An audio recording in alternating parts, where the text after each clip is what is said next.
one sec, because I saw...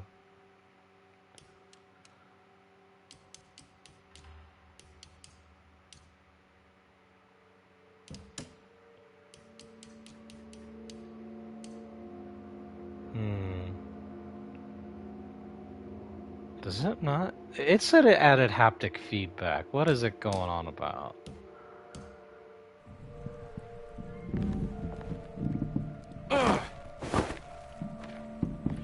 Maybe that's an update I need to check out yet.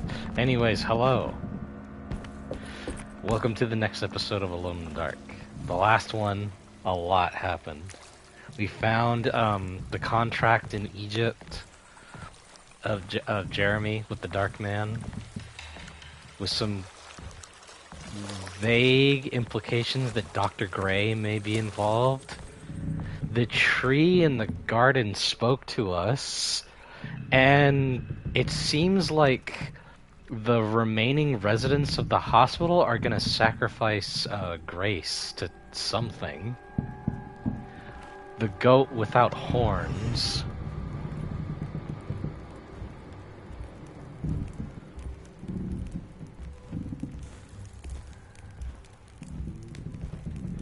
And wait, what was the freaking thing called?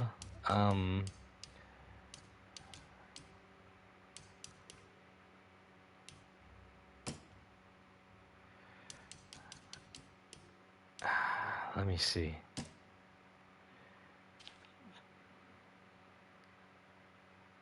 Shub-Nugroth. Shub-Nugroth. Yeah. Gotta be careful how you pronounce that. Oh! Yeah.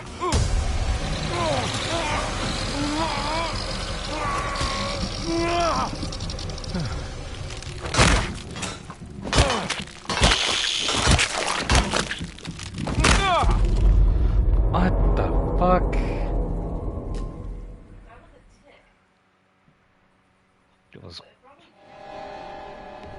It moved quick too.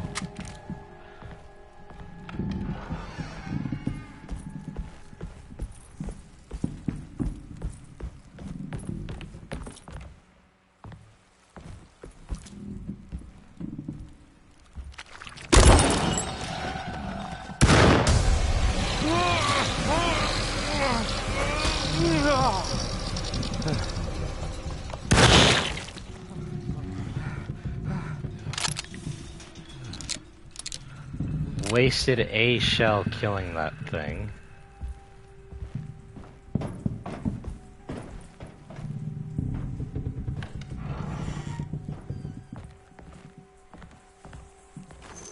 Actually, hold on a second. There was a picture that reminded me of something. The steamboat's an actual steamboat called the Flying Dutchman. The Flying Dutchman was a boat in the second game, but it was a pirate ship. Yes, like that Flying Dutchman from SpongeBob. I think it's supposed to be a reference to Blackbeard or something, because in the second game you end up dealing with pirates. Well, zombie ghost pirates. The boat's wedged itself right into the bayou. If I get the motor started, I could try reversing back into the river.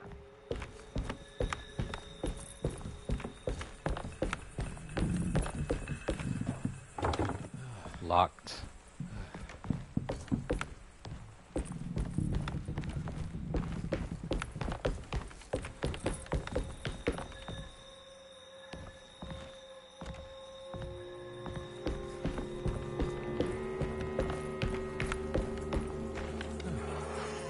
I think if you tried...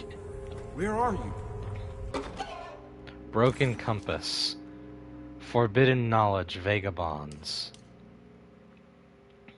There are many ways to cross a threshold. The easiest one is being invited. A door swung open, leading you inside.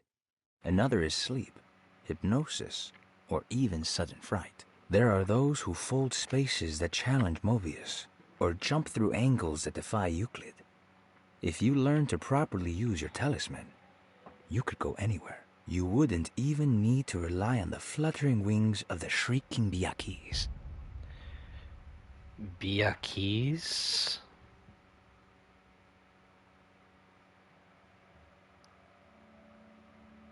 The bats? Because remember in the end of the Egypt mission when they flew us away? We came back to reality.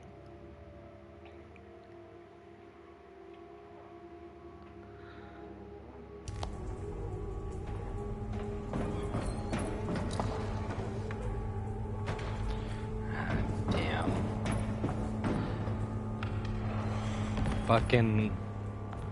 if I hate one thing in this game, it's the constant empty chests of giving me nothing.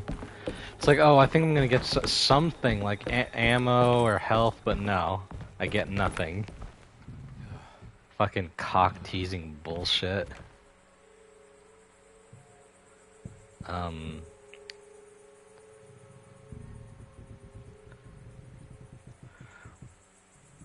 Wait, what's the date today, babe?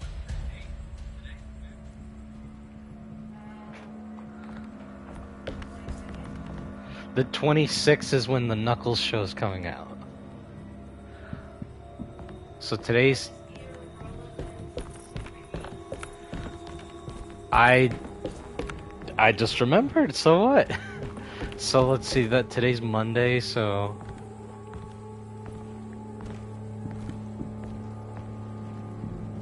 Friday. What the hell? It's covered in blood. And oh, it's just a way down. Huh. Ah, I thought it'd ring. More blood?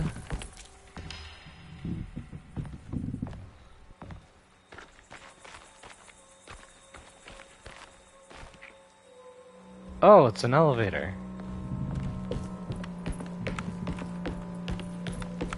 Wow, would you look at this thing? Fancy, fancy, fancy.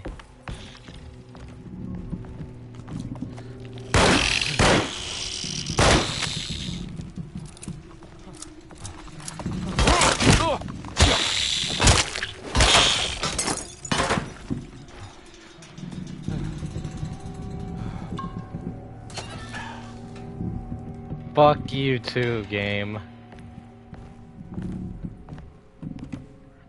So this is the wheel, but there's nothing I can do in here.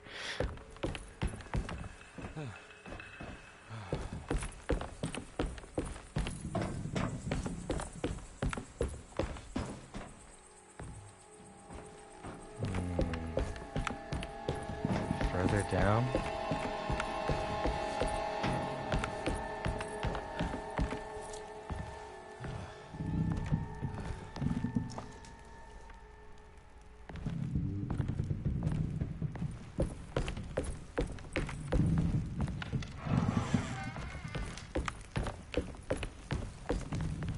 Hand axe.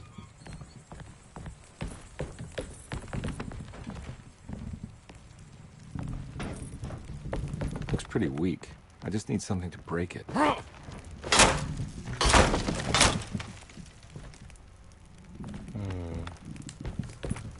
want to explore a little bit more.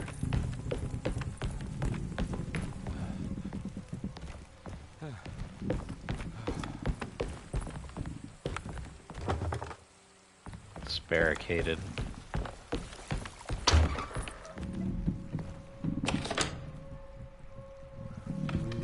Why would you have that locked?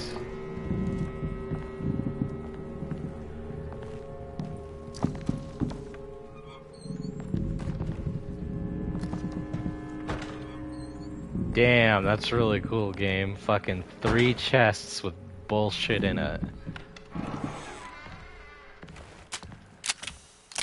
Man, I can be a little upset. A lot of bottles around here too.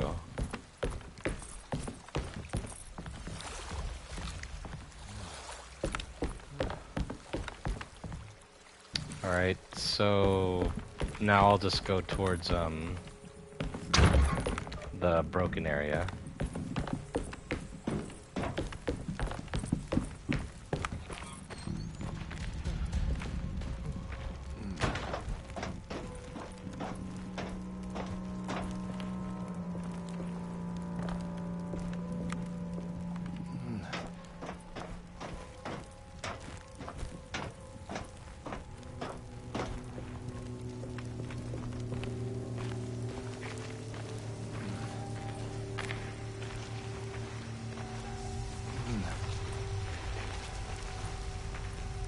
This definitely needs fuel. Fuel. An empty gas can?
Cool.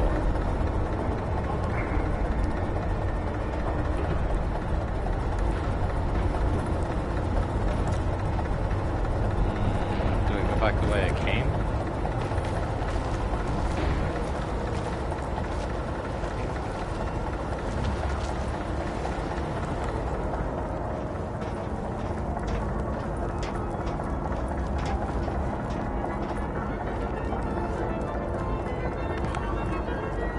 Is that music?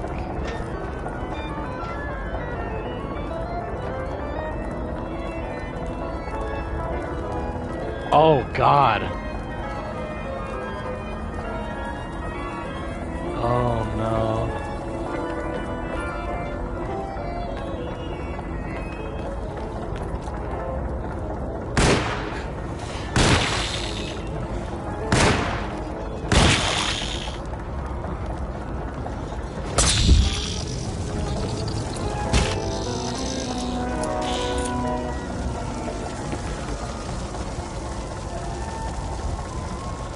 Have to wait for the flames to go out or else I'll get more damaged.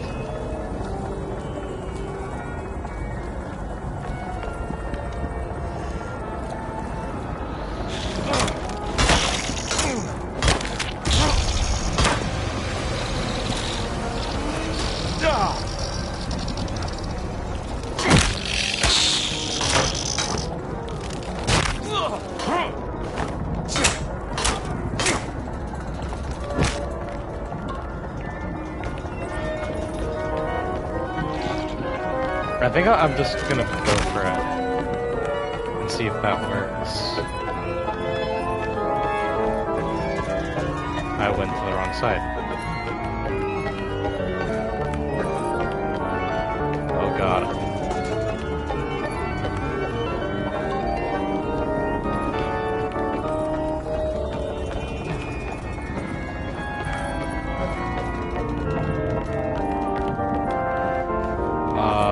What?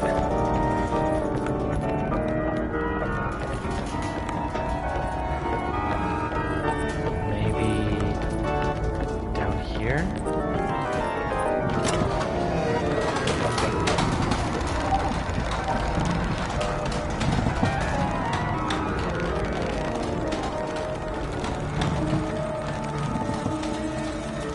There's fucking enemies everywhere.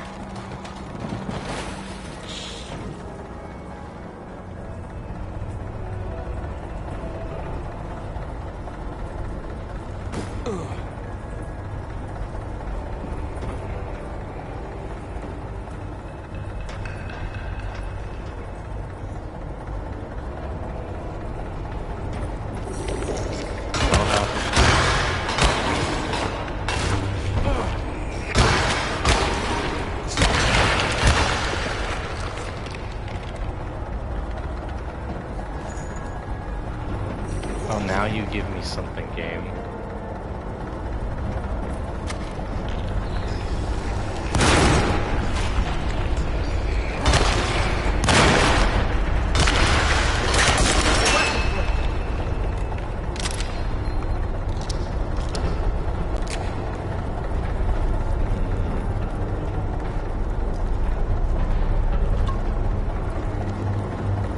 Gave me 3 drinks.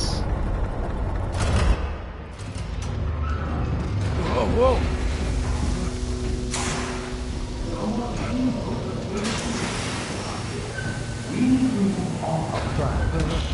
Are you ready to tell me what happened in the alley? I put a rope around my neck, and then I strangled all the life from my body. Are you under the impression that you died? Yes. No. I was supposed to die. What does that mean? That you were supposed to die? I'm the catalyst. I had to die to make the story happen. What story? What are you referring to, Jeremy? 30 years ago, Frederic needed me to die. You're not making any sense, Jeremy. Find your focus. Hey! I cheated everyone. I didn't play my part. Hey! I escaped Hey! my doom. My destiny.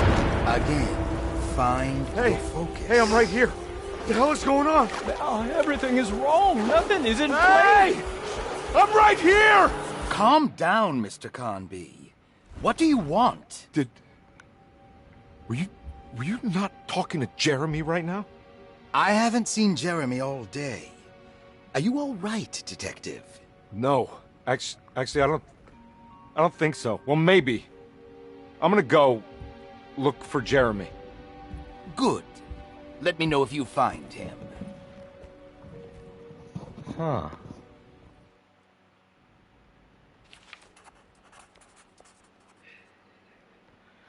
So what he said wasn't complete nonsense.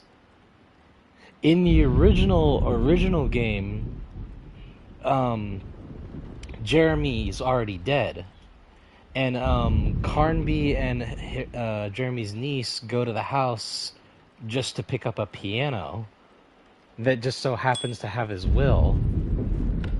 And that's how they get all caught up in this shit.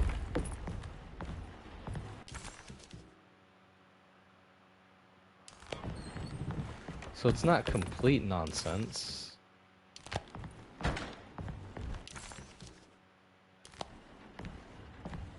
already opened it up. Why is it something? Is there something in this room I'm missing?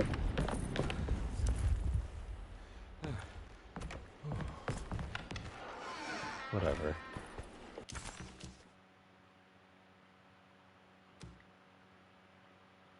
Look inside the empty room.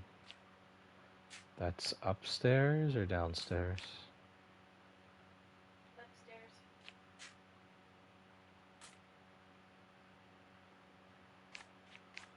Like where all the bedrooms are at. No, it's on this floor. It was through here, where I couldn't get to before.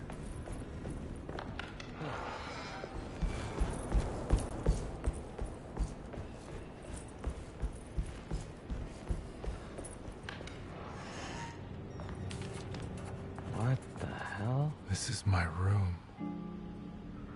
Your I belong room? here. You belong here.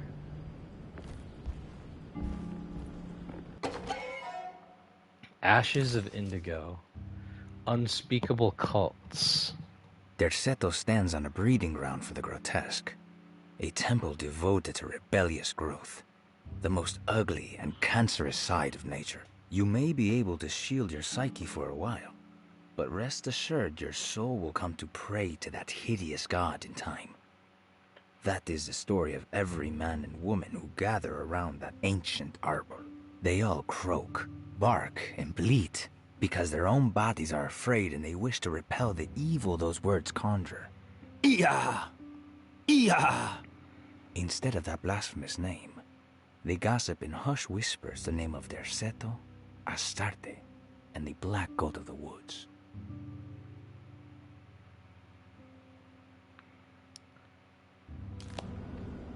I recognize this view.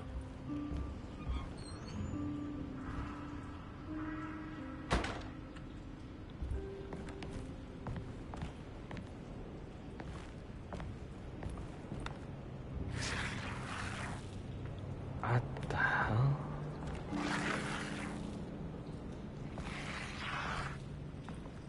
You should come. I can't believe I didn't recognize you. Is any of this real?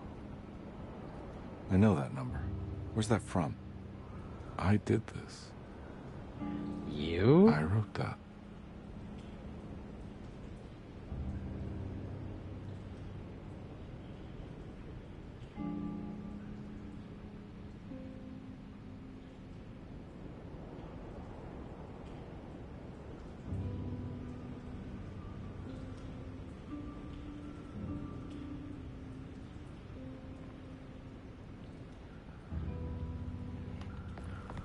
What do you mean? I know the combination. I carry it with me.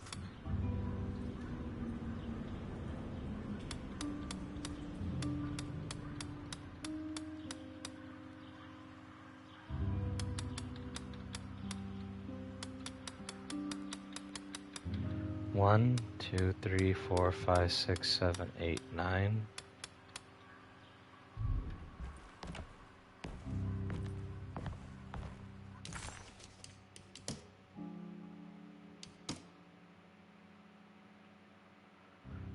That's his license. That's his license number. Number 196XXXLA. License number 196962. 9 6 2 no 9 6 no. Maybe it's the whole number?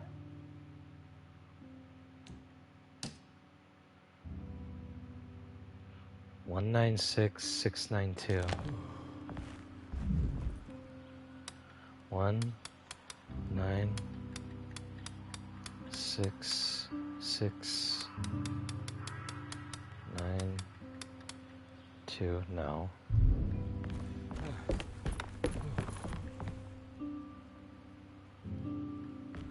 There was a note that gave me some weird other thing.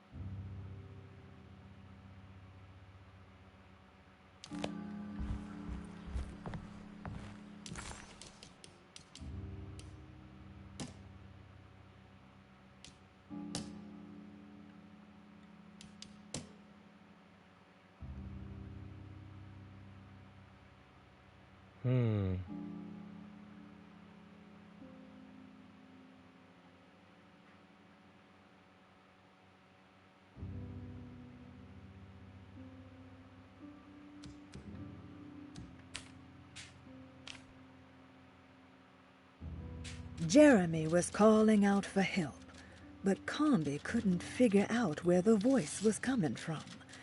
For a moment... Oh, well, I already did that.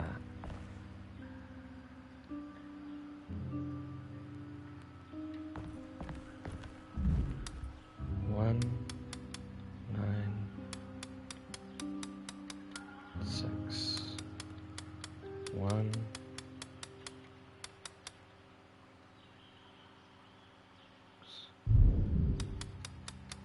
6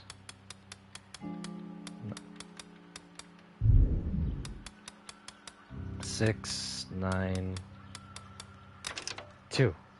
I just did it in the wrong order. Picanho? A coin from the time when Louisiana was a Spanish colony. Look for the girl. Detective, I have made many discoveries in my case. The child we want is safe, thanks to good people like me and you. We're so similar, but you don't see all the things I do. To find your man, Jeremy, you also need to look for the girl. It has always been that way. The young deliver us all. You should have a look in my room. There's a piece of the puzzle you will need. Take care now. My coffee. He wrote that for Edward? How long have I been here?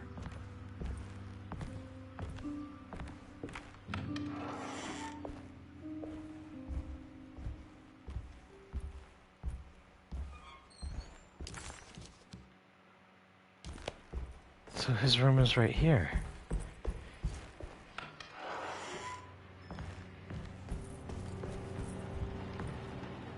Hold on, I just noticed something. Before I go to the grate. It's nighttime?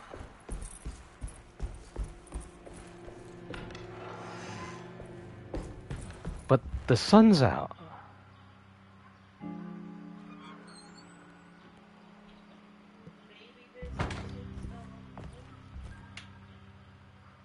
Could it be a memory? Or something from the past?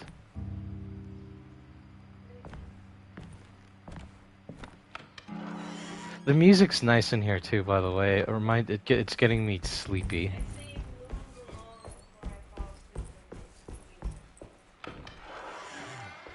I'm moving along. Alright, let's Looks see. like McCarthy has something hidden inside. Use the coin?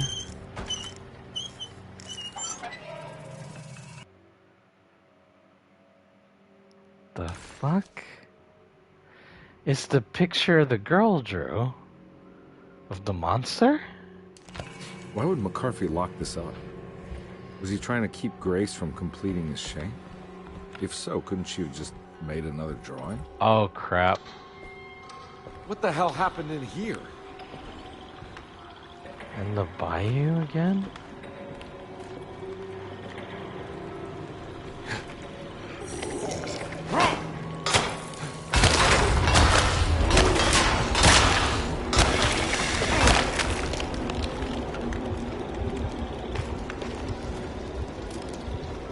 Shotgun shells.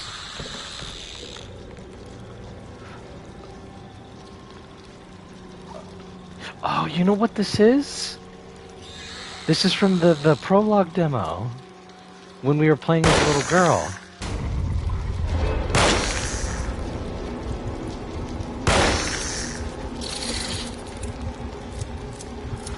Oh shit, the statues.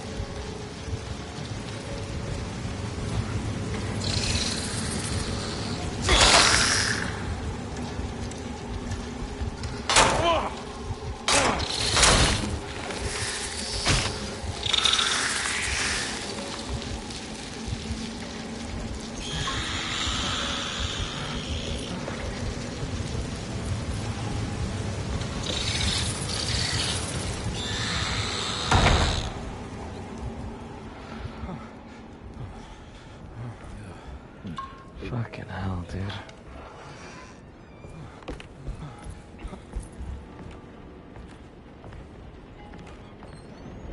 I got a Jack-in-the-Box again.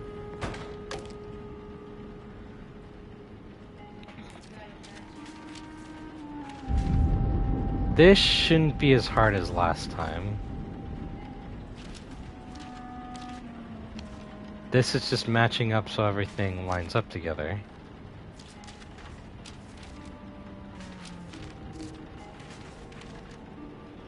There.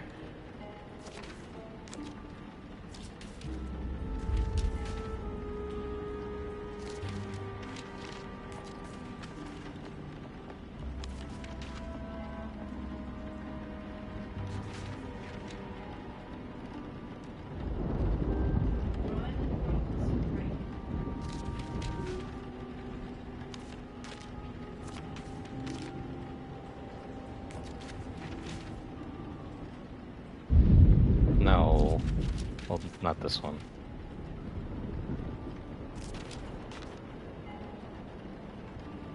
Almost there.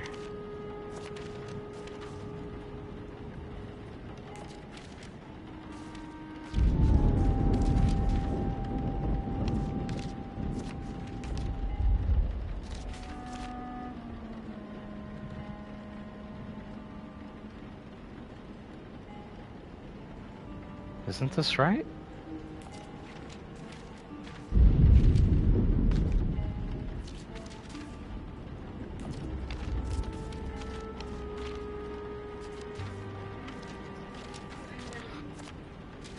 Oh wait, I have to match up the shapes. This stays here.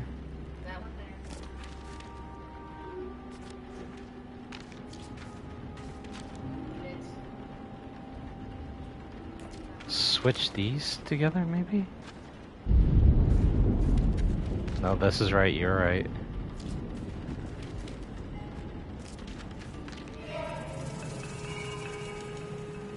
Huh? What?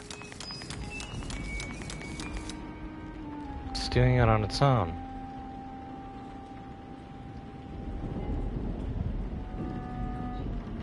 The couch outside? Oh.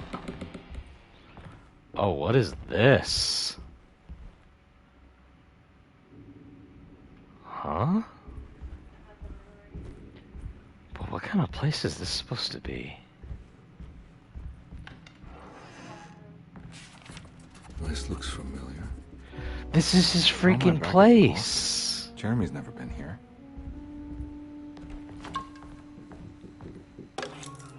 Writing desk key. That's me, isn't it? How long had it been since I drowned myself in drink and depression? It had all felt so peaceful, slipping away into oblivion. A welcoming, dark voice wrapped around my mind like a heavy blanket. It turned off suddenly as I woke up from the sound of my office door closing shut. A messenger had left a telegram from Mrs. Saunders. She had a lead on where to find her husband and her kidnapped daughter. Telegram.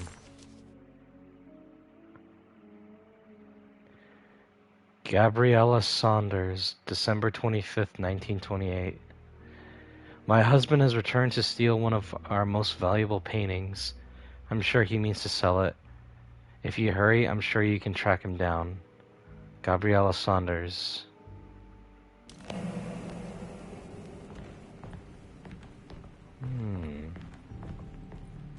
God, I used to drink so much back then. Philanthropist Teddy Saunders, December 23rd, 1928. Philanthropist Teddy Saunders goes mad, kidnaps child? What was this exactly? What case was I working? Photograph. Well, this is obviously... Hold on, what? Oh, so they kidnapped... he kidnapped his own daughter and then came back to the house to sell a painting? I think I need to figure out where I'm going first.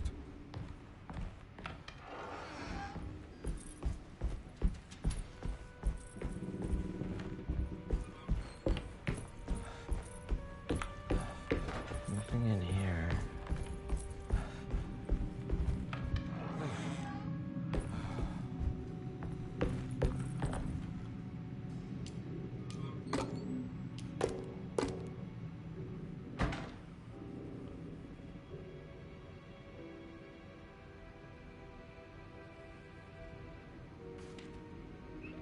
Check out Thornhill. Toy shop burglar. Oh, God. So before Alone in the Dark 2 came out, they had a demo where you played as Grace, the little girl, during Christmas. And it's the toy shop she went into.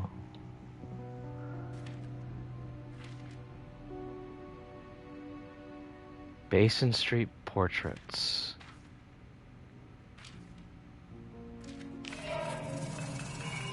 I remember this case. Some kid got taken by her father, headed out of state, but he had made a mistake by selling a painting that his wife actually cared about to a collector named Thornhill to fund his venture. That's how I tracked him down. At least I think so.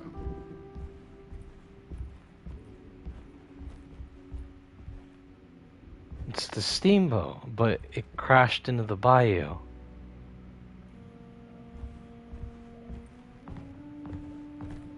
Damn, look at that string.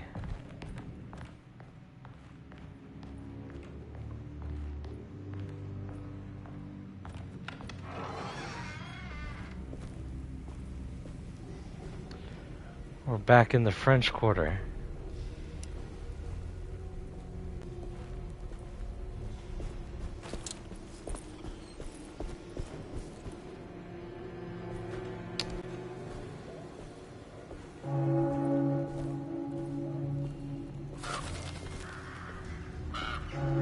The bell tolling.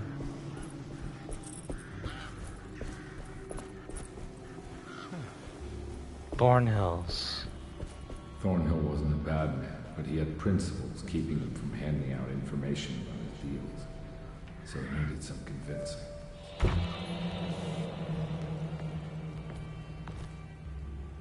Well, every case can't be squeaky clean. Paintings, statues.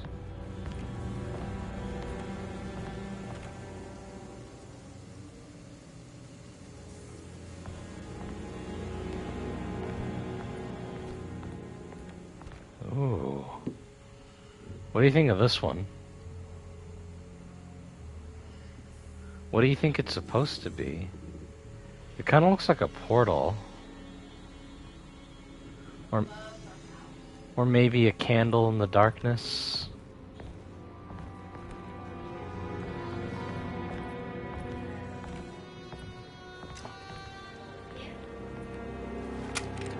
What the fuck? I'm full on shotgun shells. African masks.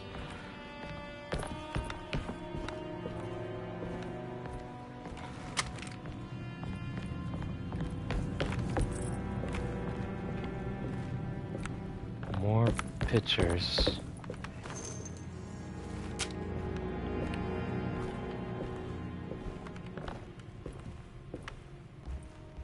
Mr. Saunders lighthouse? had sold a valuable painting to Thornhill, hoping the money would carry him to wherever he was going.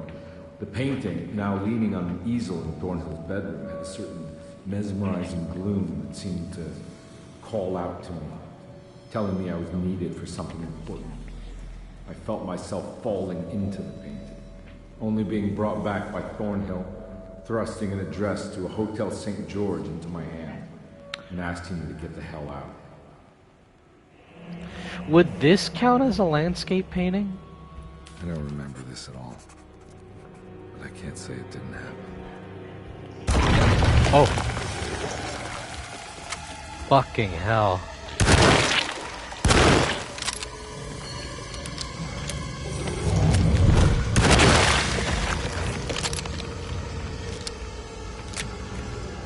Well, that kind of ruined the moment, but I still kind of want to get a screenshot of this. If the...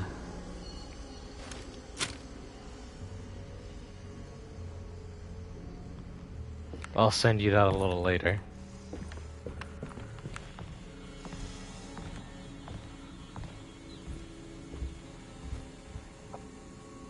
Instruments and plants? And a freaky doll.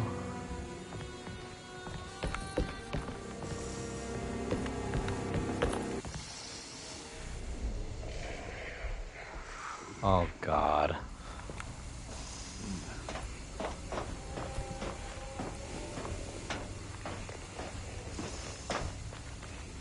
You know what, fair enough, I don't want to deal with this bullshit right now.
What will this do?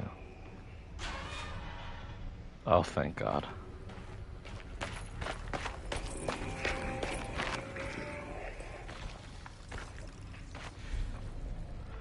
Small blessings, I guess.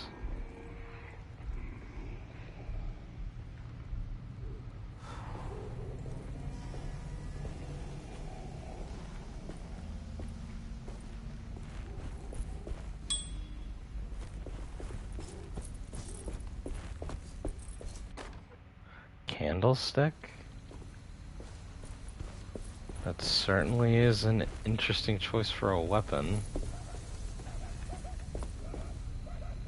A crashed car?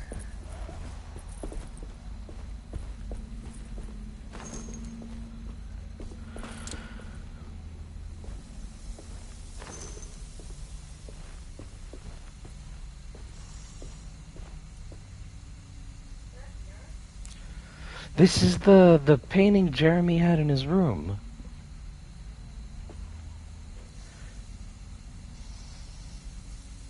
Jean Lafayette.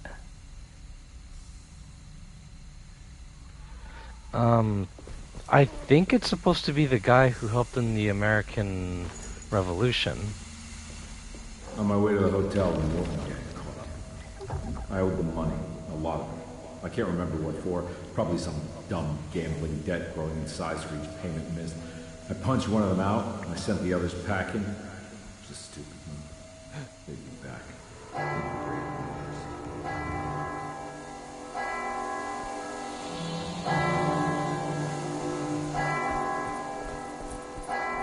Oh, fuck.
Bless you.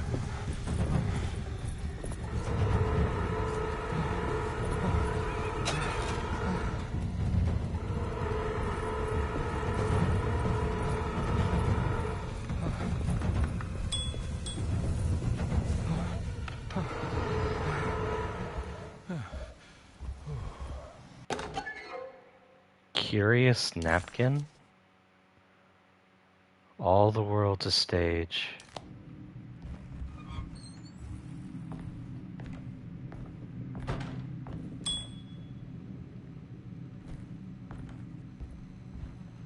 I found it. In the hotel ledger, I recognized the handwriting of the signature.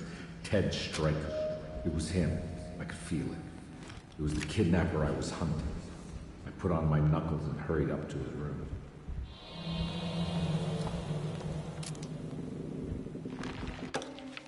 Hotel bill.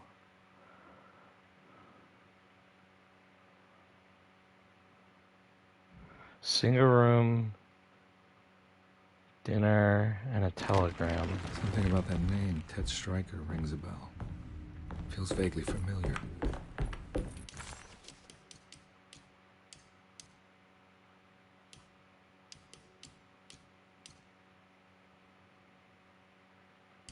Damn, they already got rid of the other stuff too?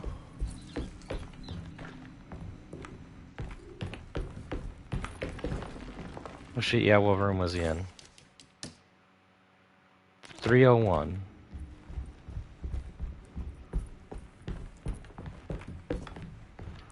.301, 302, nothing back here.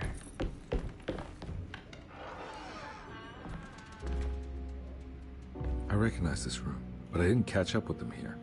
I must have followed them. But where? Business card. Thornhills.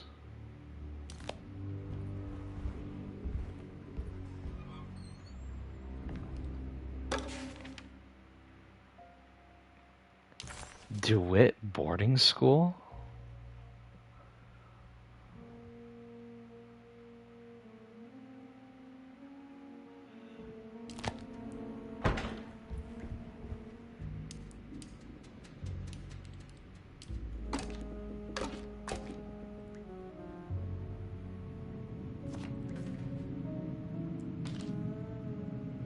$350 for the Kingsport's painting.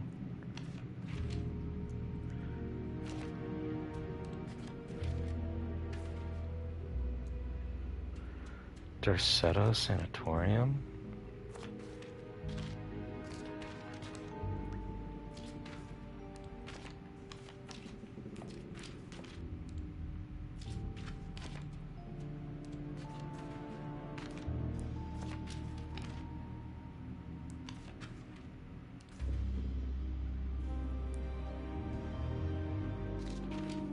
Oh, that's okay. right. He was running away, ditching his old life and marriage in New Orleans to find something better in Tallahassee. And he took his daughter with him against the will of the mother. That's why she hired me. But I stopped him. I caught up with him at the Pearl River Bridge.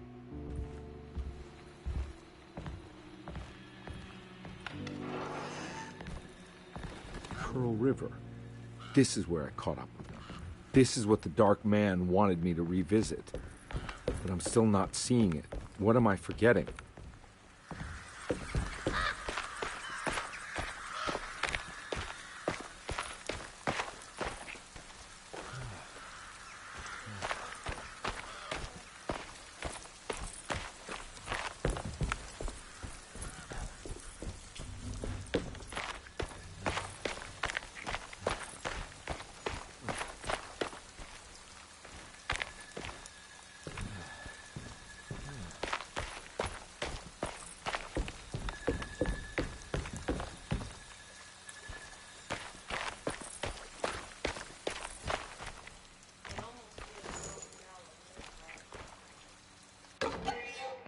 Profane totem. Goat without horns. Edward had heard the whispers for years. When he lived in Brooklyn, it was only on rare occasions, like when he as a child climbed that tall tree in Central Park, or when he almost drowned in the Hudson River, trying to save his despaired mother. The whispers became more common as he moved to New Orleans, but still rare enough to be ignored. Now as he walks the halls of Darceto, he knows what is calling him. He doesn't want to admit it, but the dark young in the conservatory is telling him to sacrifice the Cabri Sancorn.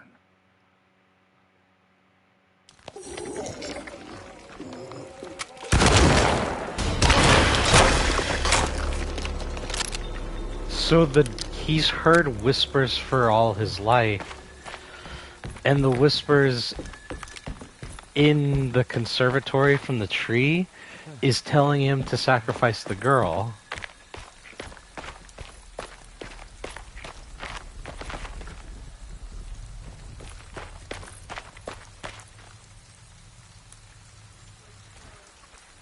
Grace.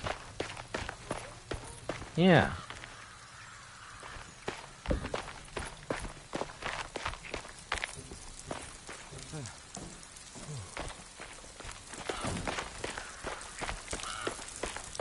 It's a dirty ass bridge. Oh no.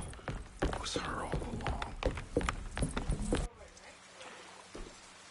Grace was the little girl.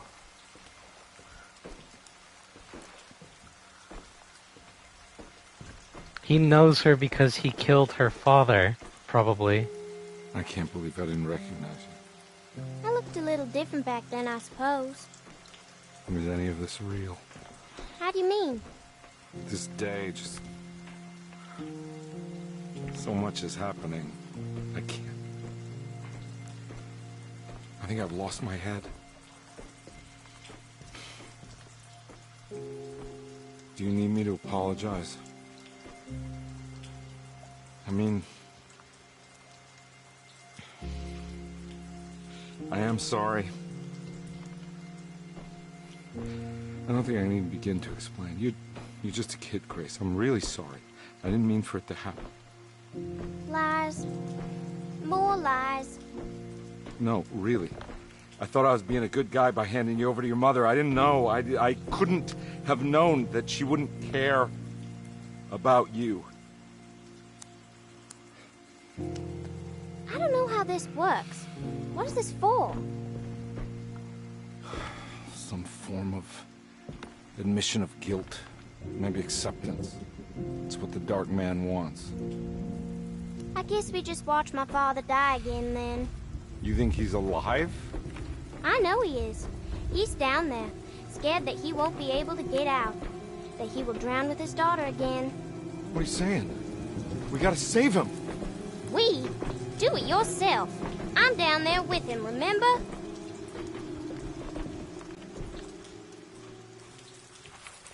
Can I really save them?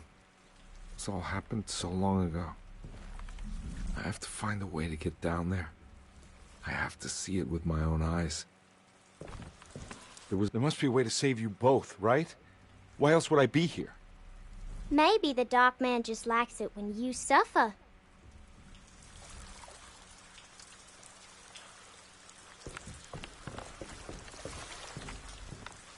Don't worry, kid. I'll think of something. I'm not holding my breath. That last bit is kind of morbid when you think about it. I'm not holding my breath.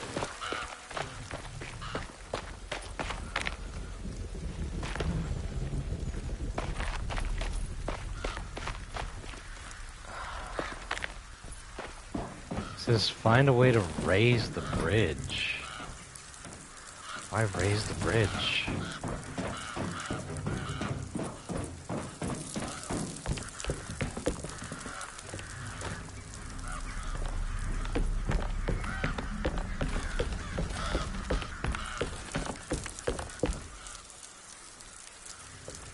There's a little shack down there. Let me see if there's any stuff over there before I continue on.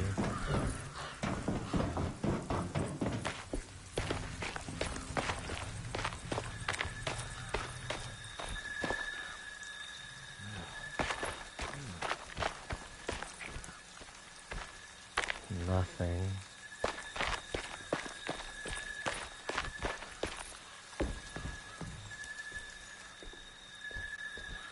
Or some shotgun shells. More ammo never hurts. God, I think I'm actually almost full on ammo. I just need more pistol bullets. So the game went from fucking me over on supplies to giving me a lot of supplies.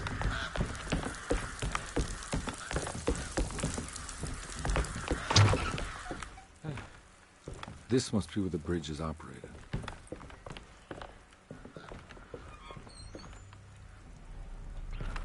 Yeah, I can't take any of it.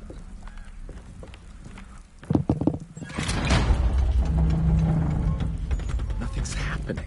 It's like something's holding it back.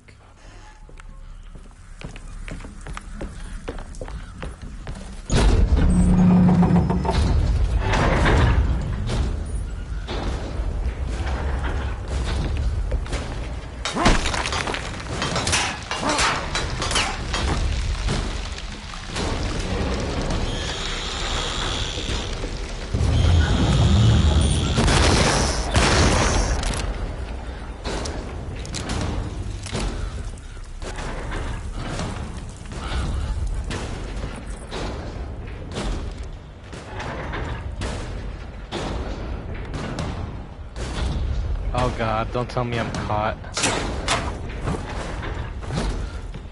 Okay, I'm free. I thought I was gonna be stuck on the environment again. The other side.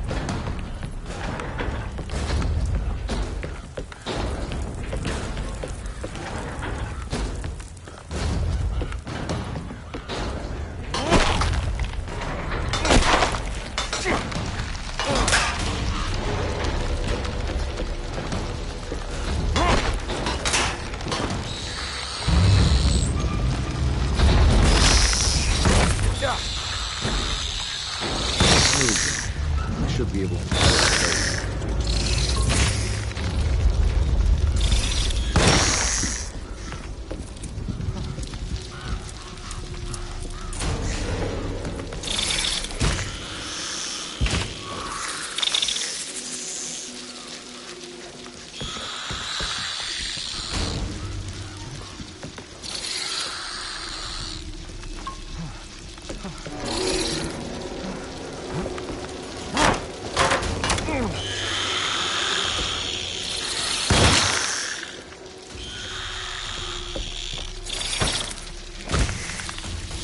Do I have to kill everything?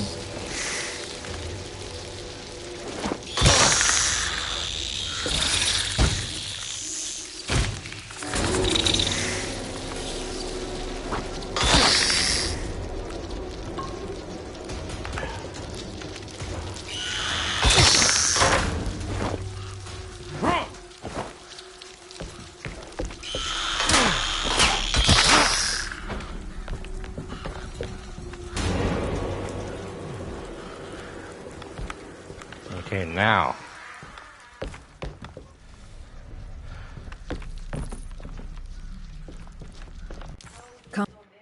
Comby had run their car off the bridge. He pulled Grace out of the sinking car, but left her father to... Comby had run their car off the bridge. He pulled Grace out of the sinking car, but left her father to drown. He could have saved him. There was time. He just chose not to. Instead, he took Grace back to New Orleans and collected his paycheck. I mean, I can see why he would do that. If you think of how he was back then, he's a gruff, kind of drunkish detective who sees the father kidnapping her as a bad man. So he just lets him drown and take his punishment to give his daughter to the angel that is her quote-unquote mother. It all kind of makes sense now when you think about it. Why she would leave her at the asylum. She didn't want to deal with her. Basically just passing the buck to someone else.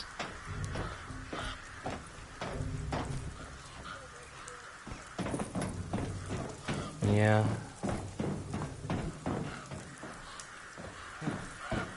Is that it?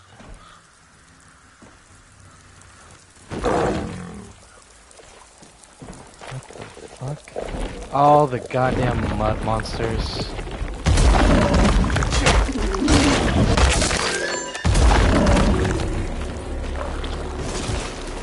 Just gonna run past. What's that? Oh, the candlestick.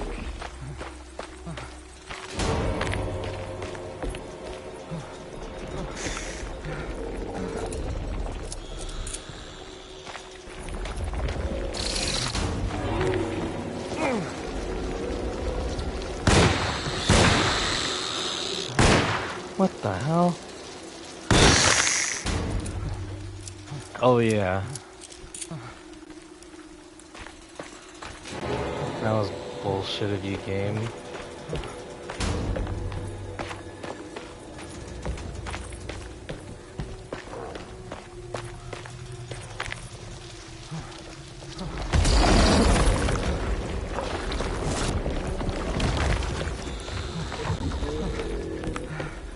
That's just making me go around.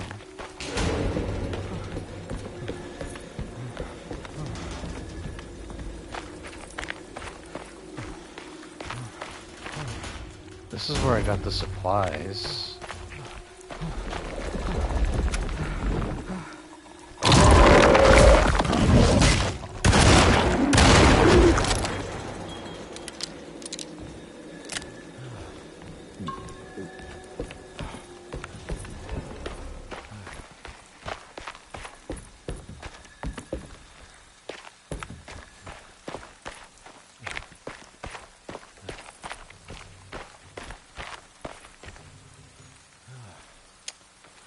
Do I go across? I'm not sure what I need to do now.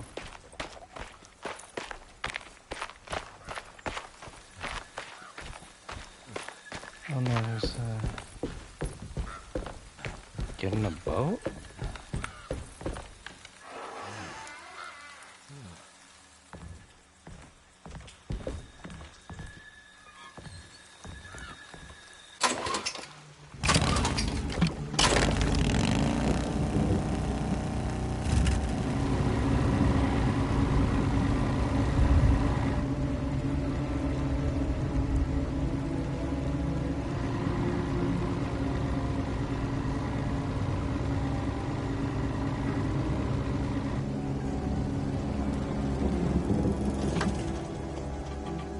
Remember, she's in the car.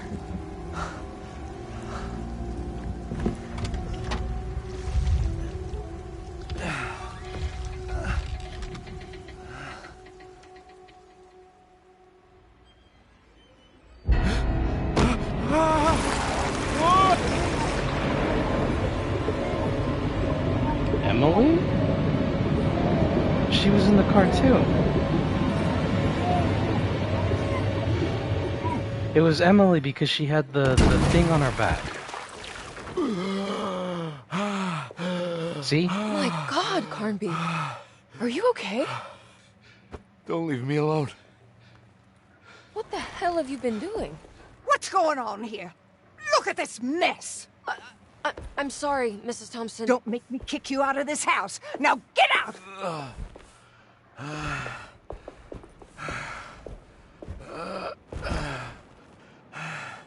Hey, Detective. Mr. Carnby. I'm really worried about you. I'm okay. I just need to catch my breath for a moment. This place? There are some very disturbed figures around here. And I don't think it's just the patients. I've been reading some things about how Derceto has a deranging effect on people. I think it might explain... things. What? Just take it easy, okay? I'm gonna go find a way into Dr. Gray's apartment. I want to know what he's hiding. Emily, don't worry. I think I'm close. I'm gonna set everything right. Just be careful.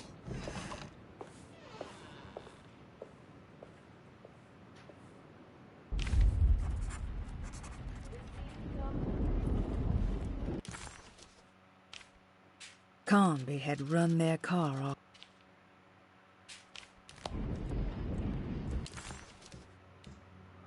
Leave an offering at the withering tree?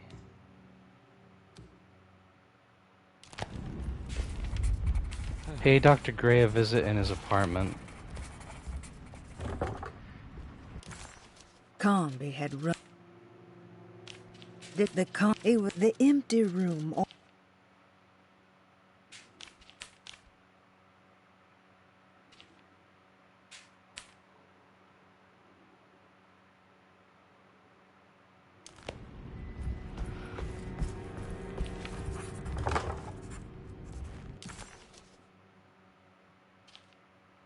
Is it adding notes?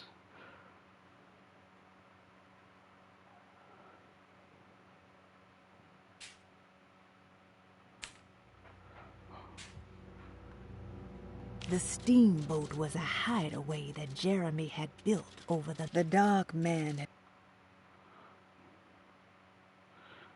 It is, but it's weirdly out of order. The dark man had forced Carnby to face his memories of Grace and her father. How he ran him off the bridge at Pearl River and carried on to steal his child as he was drowning. He then handed Grace off to her mother because that was the job, and you don't question the job. You take the money and get drunk. As Conby slowly accepted his trauma, he started to wonder why it was his and not Jeremy's. It wasn't clear to Detective Conby that he had actually accomplished anything, but he had the distinct feeling that he was making progress. The steamboat must have been what the self-deceit was referring to, and clearly the business with Grace was psychological trauma. Out of the 3 steps on the Dark Man's contract, only one thing seemed to remain: tempermanic behavior. Conby was getting sick of guessing. It was time to pay Dr. Gray a visit in his apartment. It wasn't clear. It just repeats that message a couple times. Oh, what?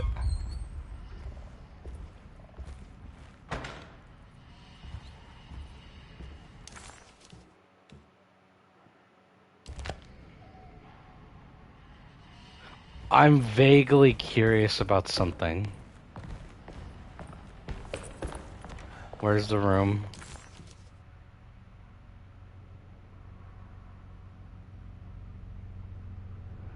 Oh, all that's blocked.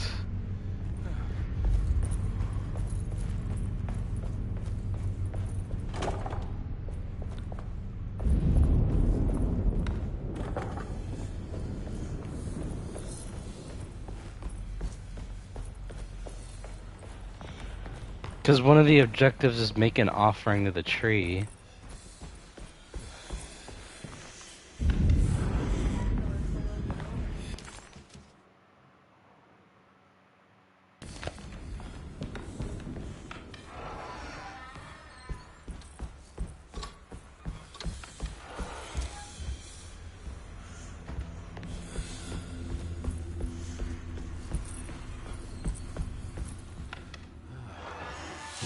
Detective, am I glad to see you. Lock the door, will you? I don't think Dr. Gray would appreciate us snooping around. What's going on here? This feels so strange. Why is there light out?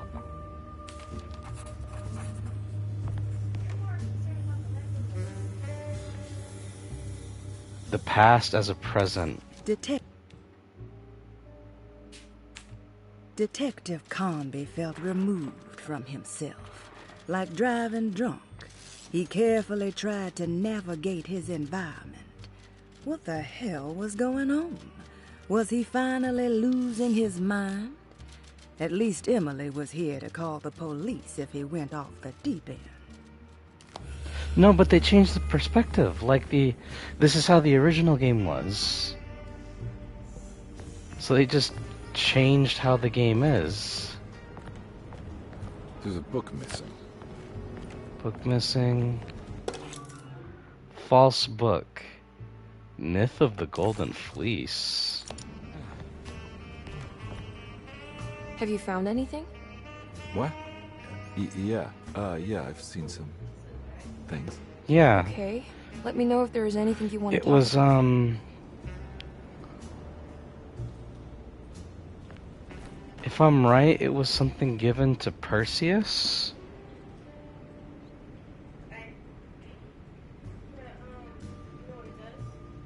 It's supposed to be something that, because fleece is, from what I understand, it's what's called when you take the wool off of a sheep. You don't find this place strange? Mm-hmm. I think it was supposed to be kind of like One armor. of the stranger places I've been to.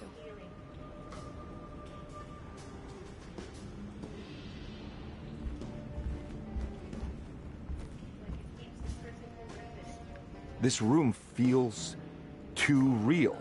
Hyper real. More than anything I've ever experienced. Okay. I don't see what you mean. Forget it. I gotta get back to breaking the contract. Yeah, that's what I was doing.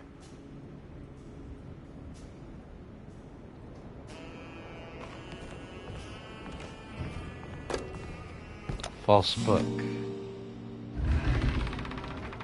What did you do? I was just rearranging the books. Well, come on, let's check it out. So they're actually together for once. I think I'm beginning to understand. Dr. Gray is dealing with some kind of mass delusion.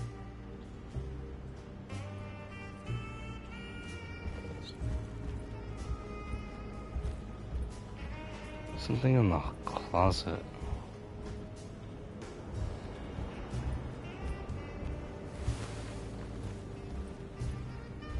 Huh.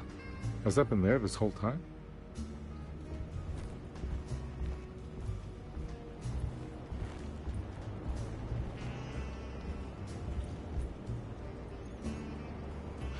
What were you saying about mass delusion? Derceto seems to have a deranging effect on people living close by. It has a history of creating cults devoted to some nature goddess. Even the name Derceto refers to the cult existing here before the Civil War. Derceto was the name of an ancient fertility goddess worshipped in Syria. Dr. Gray and his friends, however, seem to prefer the Black Goat of the Woods with 1,000 Young, or Shub-Nigroth. And that name can only have come from my uncle's twisted mind.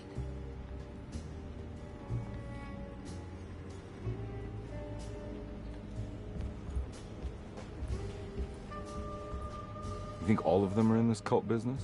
Even Jeremy? I'm not sure any of them have a choice at this point.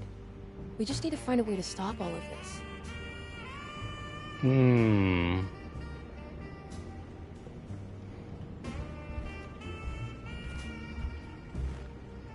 I've been so busy trying to free your uncle from the promise he made to the Dark Man. I guess I kind of just let everything else go. Don't worry, Detective. I feel like we're close. I'm sure Jeremy will turn up. If he is part of the cult, he wouldn't want to miss the Feast of St. John. I just need enough information to make him see the truth. I hope you're right, but I doubt he'll show up. Not as long as the Dark Man's got him hiding.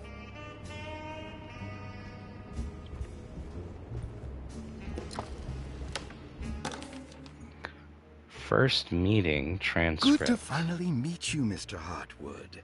I'm here on the behalf of your brother Philip. You were expecting me, weren't you? Yes. You're from Derceto, no? That's right. I just wanted to ask you a few questions to see if there is anything I can do to help you and your family. Okay. I understand you're full of imagination. You make up a lot of things.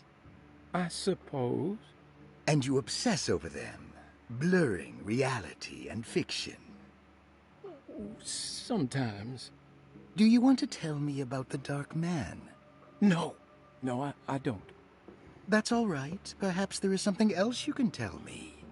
Something you know to be made up, but you hold dear. Juan? John? Who's John?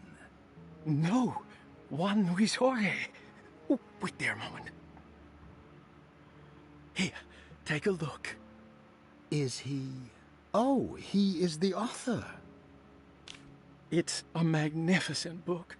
Life-changing even. The real Juan is long dead, but I like to think of him as my friend. My most beloved friend. I see. Do you often do this? Fantasize about people you read about? No. No. Well, there is Jacob. Who is Jacob? Turn to the last page. Oh, it's a newspaper article. The Prisoner of Ice, Jacob Van Ostad. Is he also your beloved friend? Oh, no, Doctor. Not at all. He is the fire that fights fire. Jacob? Yes, I think it's clear your overstimulated imagination, this mania, needs to be tempered for you to live a normal life. I know your family calls it the Hartwood curse, but I want you to know that there is nothing supernatural about your condition. It's all inside your head. And with that, I'm very qualified to deal with. In time, you will be cured. In time. In time. Yes, in time we will exorcise all your demons, all the dark men. Please, Mr. Hartwood, calm yourself. What happened? Oh, don't you worry your little head about it, Miss Hartwood. Your uncle and I just had our first breakthrough. That mark on the floor looks like talisman positions, but from which direction should I look at it? The Snake Dagger. The Snake Dagger, a monograph by Yael Klein. In Ludwig Prin's book on pagan rituals called The Mystery of the Grave, as translated by Nicholas Vachy, there are several references to a sacrificial dagger called the Snake Dagger. It has long been thought of as a poor translation of the original text, that it would be more appropriate with worm dagger from the Latin vermis cultrum. This seems natural following the recent consensus that the original title of Prin's book, De Vermis Mysteris, should literally translate to the mystery of the worm. However, this would take away from Vachy's great effort at translating the underlying meaning of the words and revealing several cultural beliefs. While Prin certainly was using the term worm as a symbol or synecdoche for death and the dead, which is made clear by the contents of the book, in the case of the dagger, we shouldn't be too hasty to dismiss his translation. Reading through Vachy's correspondence with his patron, it appears that he had more than just the Latin text at his disposal. Vachy had dug up Prin's living relatives and uncovered several cross-referenced historical texts and an actual snake dagger. The dagger was dated to the early Middle Kingdom of Egypt and had such a clear shape of a wave that Vachy considered calling it the sinusoidal blade. Ooh. Knowing the full story, it seems prudent that he chose to translate it as snake and not worm. There are several reasons why this choice of word helps us understand the pagans that Prin's book attempts to describe. The symbolic value of the shape becomes more apparent when reading about the use for the dagger.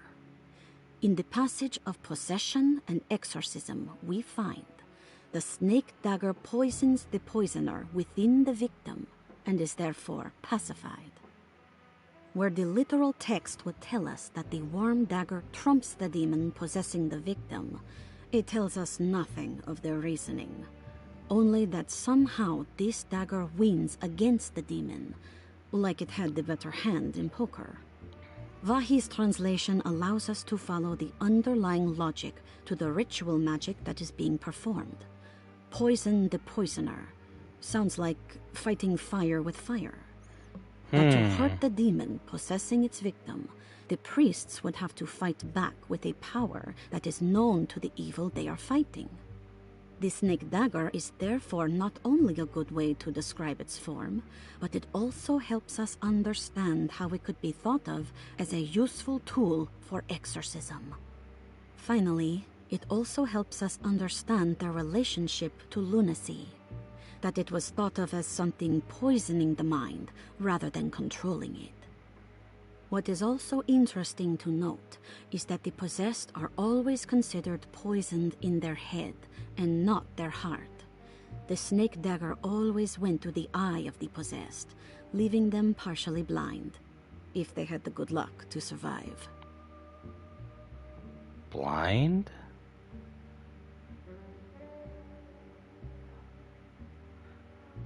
I don't remember anyone having eye problems.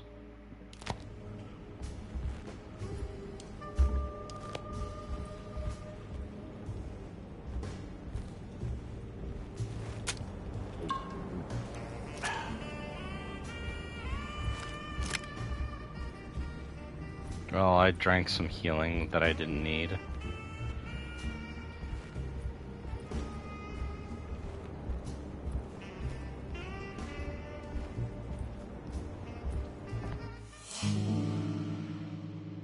Furniture key.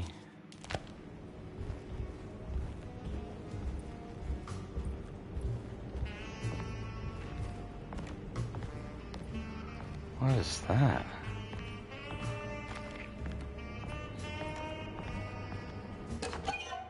Toy talisman. Hey,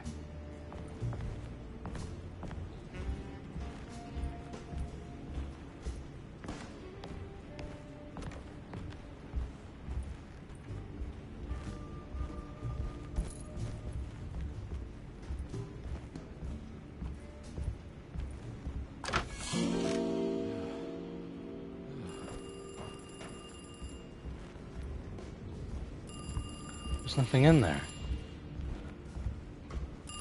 Telephone ringing?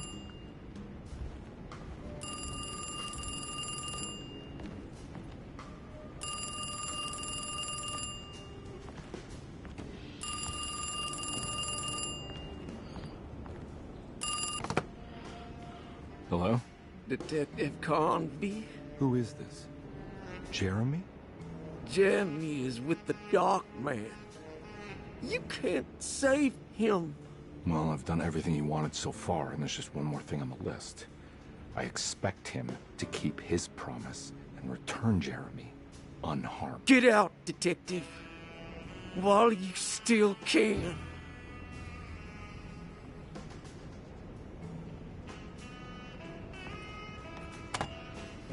That didn't sound like Jeremy. Oh. Detective Carnby wanted nothing more than to make sense of it all. But clearly, that was not in the cards right now. There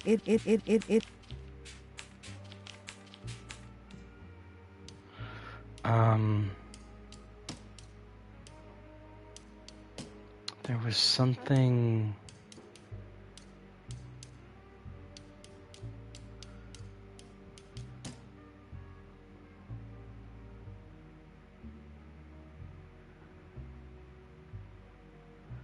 No, there's no Jacob, so...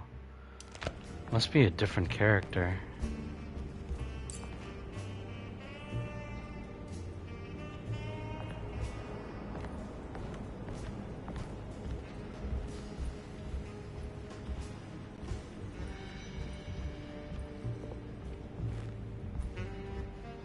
Those markings.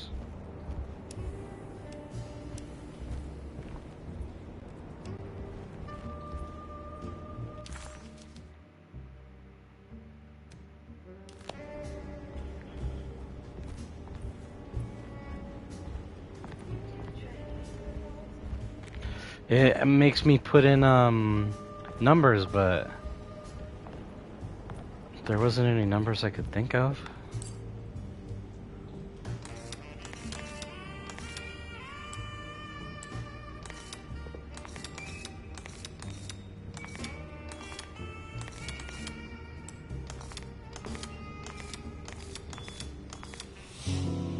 Zero, zero, zero.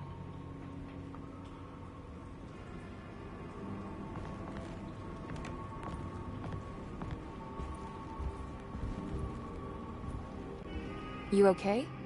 You look a little frazzled. Just stupid telephone. I know. I tried calling the police earlier. The telephone is completely dead. It's not... Yeah, no, the telephone isn't working. The runes are glowing. Detective Carnby was worried Emily could tell, that she could see the madness written on his face. But what if he was the only one seeing the truth? Could that still be the case? If only he could find evidence that would make her understand that he had seen beyond the veil, or at least something that would show her he was worth the money she was paying him.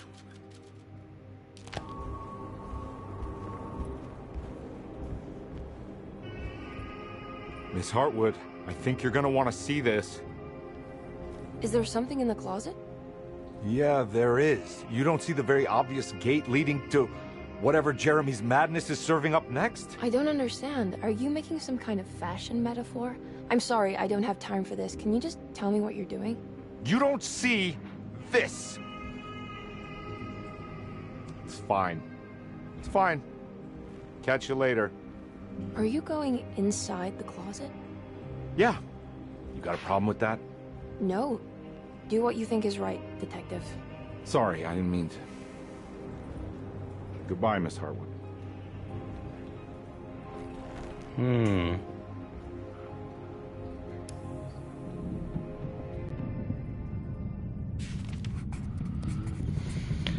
What the hell? Snow? Oh, this is probably where Jacob is. The prisoner of ice.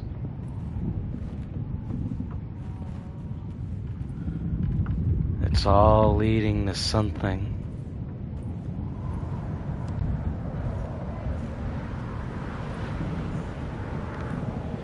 Well, remember Enter Hell?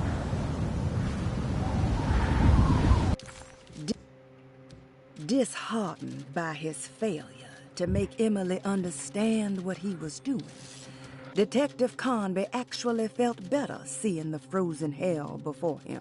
There was a finality to it. Its clear symbolic opposite to the dark man's desert made him realize this was the end. Soon it would all be over.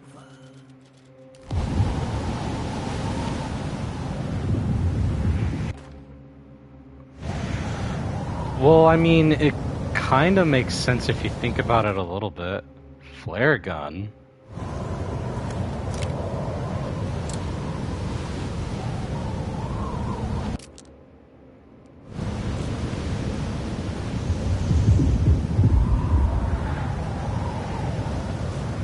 Yeah, if you think about it a little bit, it makes sense. In this campaign, Edward is insane and Emily's not. Sallow offering? The prisoner of ice. What can be said about Jacob van Ostad without evoking contempt or apologia? The first piece of information is the obvious. He is not the explorer Jeremy idolized in his youth, but the figment of his imagination. If you want biographical facts, I am not the one to answer such questions. In the case of Jeremy, he is a guardian of imagination, or rather a persona appointed the role of containing a self-sabotaging mania. However useful Jacob once was, his loyalty to Jeremy has slowly been replaced by fanaticism. Like a firekeeper who has for decades been burnt by his own sacred flames, now does what he imagines the fire wants. Jeremy has lost all control over Jacob and suffers greatly because of him, but is admittedly also still invigorated by his labor. In the plainest of words, Jacob keeps Jeremy sick so he can remain Jeremy. Oh my god. So Jacob's not real. He's the guardian of his imagination. And he wants Jeremy to be sick so he can still exist. We found the ancient stellarium perched on a cliff facing the Arctic Ocean after a day of sailing due north of the Eskimo encampment. Jacob van Ostad was our most keen member of the expedition. He had been chasing down the source of a peculiar type of crystallized metal present in several sacred items among the natives on the northeast coast of Greenland. The site was a remarkable find for any explorer, and we were all enraptured in our search for enlightenment and meaning. The surviving architecture seemed almost unearthly in origin and astonishingly sophisticated. The metal Jacob was searching for was abundant, almost ubiquitous. We were so taken by our find that we were surprised by the sun falling below the horizon. As we quickly picked up our gear, ready to head back to our camp, Jacob van Ostad declared that he wanted to stay. He was adamant. We begged him to reconsider. The night would be getting colder by the hour, and we feared for all our safety. Jacob refused, threatening us with violence if we wouldn't leave him alone. As the snowfall turned heavier, we left him there on his own. The next day, the weather became worse, and we had to spend hours enforcing our shelter as our tents became increasingly useless. The group had written off Jacob, thinking he must be dead. I had an urge to make one final attempt to save him, so I headed out as darkness fell with a handful of flares and headed toward the coast and up the climb towards the stellarium. That's when I saw him, transfixed by a burning sky, that celestial lantern. Jacob keeled over and let out a painful shriek that struck me with such fear and pity. He was crying in agony, for the cold weather had ravaged his flesh. Oh my I called God. out to him, and he turned to face me. His vacant stare held me in place like a needle through a butterfly, and he said, "You must leave now, Heshtan. Go, and never come back." And so I left. So his imagination went insane.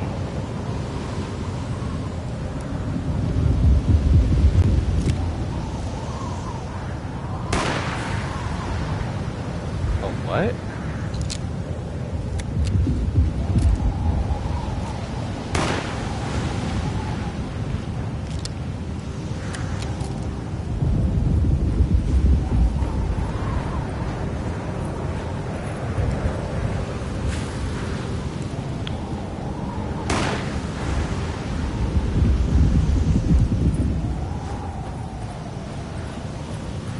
That's kind of cool.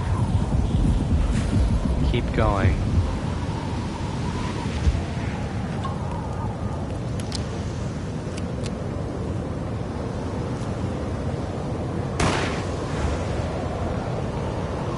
I hardly ever get to use flares in games, besides that one time in Allen Lake.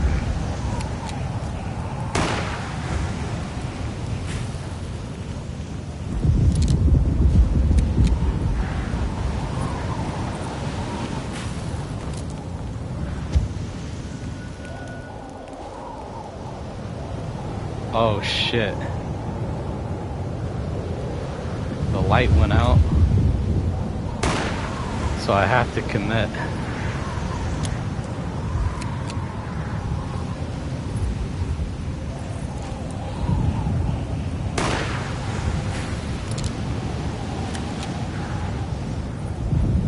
I'll probably get lost in the blizzard if I take too long.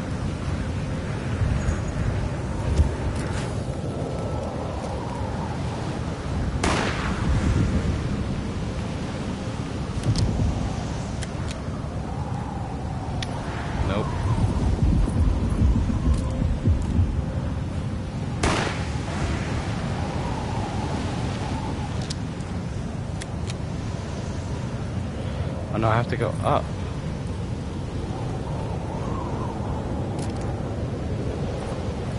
Oh wow.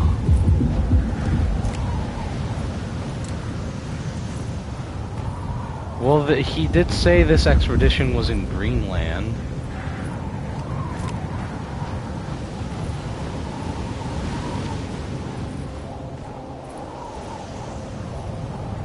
What the hell is that? No, something's moving.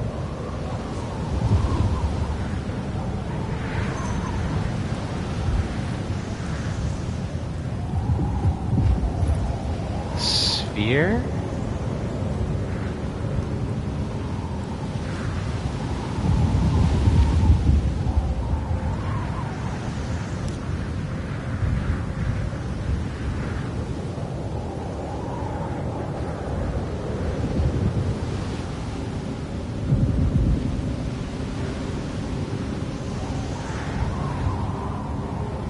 That's Jacob right there, probably.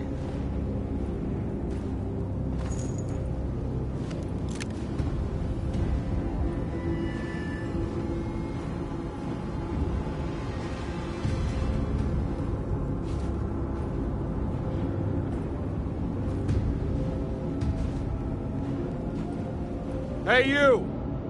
What are you doing here? What is this place? Turn back, detective. You're not wanted here. Whoa, take it easy. I'm not your enemy. Oh, you're wrong, detective. You're wrong.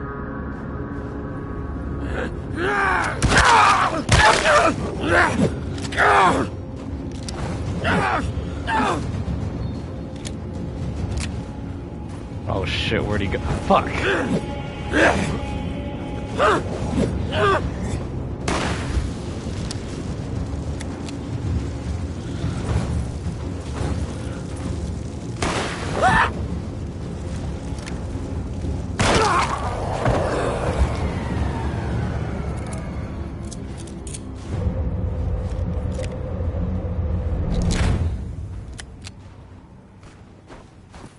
guess it made sense. He had to stop Edward because he would have freed Jeremy and got rid of him.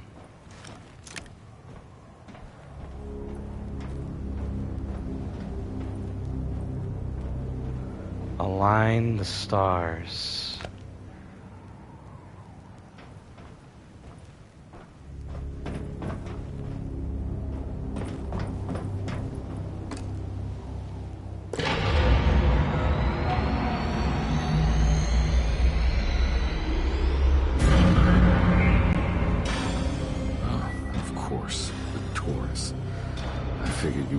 Stars aligned, Jeremy, or maybe that is what you need to temper that mania of yours.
Yeah, I thought it was gonna mess up for a second there.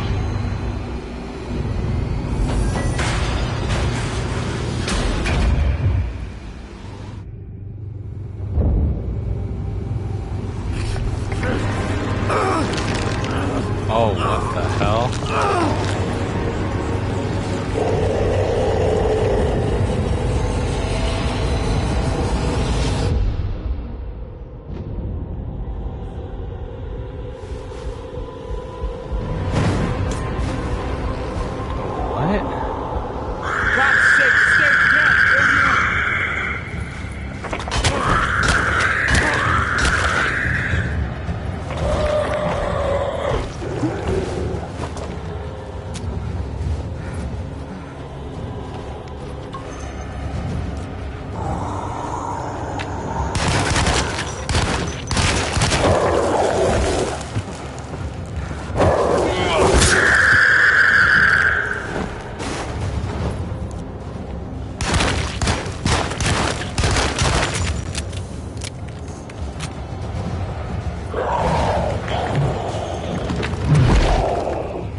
Did everything!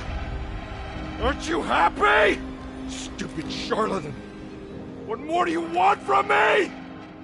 You want me to lose my mind? Oh, my Lord! Doctor! Baptiste! Quick! Jesus. What were you thinking, compadre?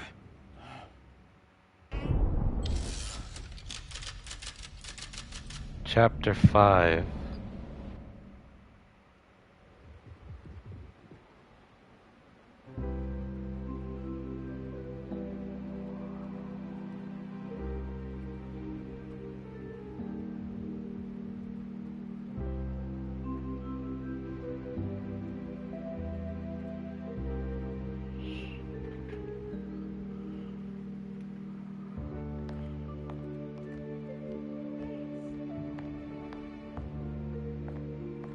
You awake?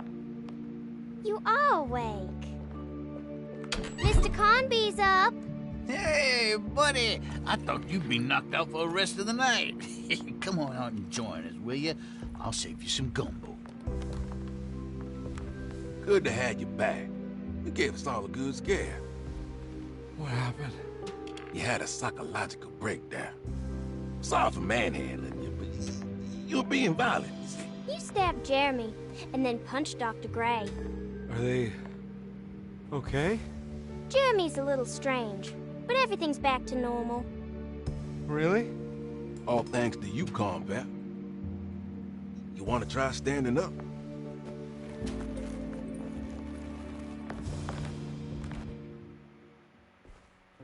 Well, if it isn't the hero of the day. How are you feeling, Detective? Never better. How about you two? Hey, Jeremy, I didn't do too much damage, did I? Things are fine. Very quiet. What's up with him? Painkillers? No. You see, despite you having the finesse of a one-eyed butcher, you managed to lobotomize dear Jeremy. I did what? It's actually quite impressive. It's not like I hadn't considered it myself. I just wish Jeremy could have been helped without reducing his personality to that of an oyster. But he's gonna live. Of course. As long as someone keeps feeding him, he'll outlive the best of us. Oh, God.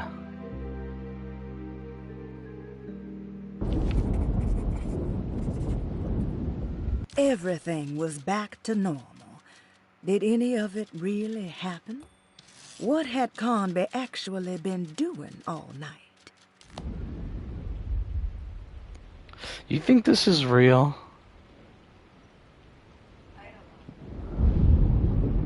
Does Emily know about Jeremy's condition? Yes. She seems to be handling it quite well under the circumstances. Oh, God. Does she still want to take Jeremy away from Derceto? I will have to insist that you do. This is not that kind of institution.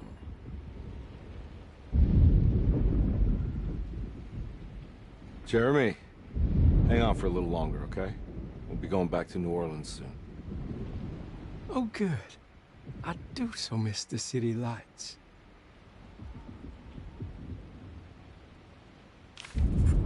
Case closed. Detective Conby had found Jeremy and brought him back to Derceto. He worried that Emily wouldn't be all that happy with his performance, considering Jeremy's impromptu brain surgery.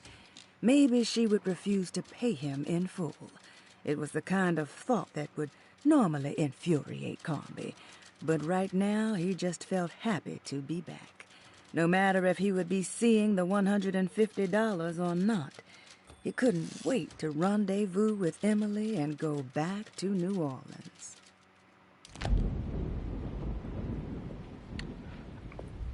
So, I only kind of have a vague understanding of lobotomies. Like,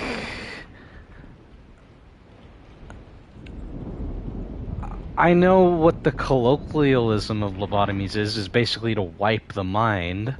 But he seems to not be, like, an invalid. he seems to still have, like, you know, his senses and stuff. I wonder what everyone else says. She's wearing the mask that Grace made. Hey, Ruth. Glad to see you made it back to Derceto. You too, Detective. Make sure to stay for the festivities. It's no Mardi Gras, but it ain't bad.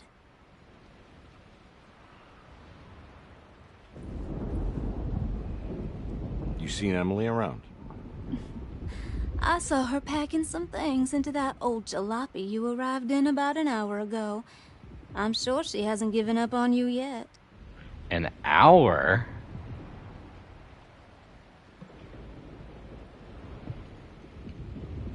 Catch you later. Looking forward to it, Detective.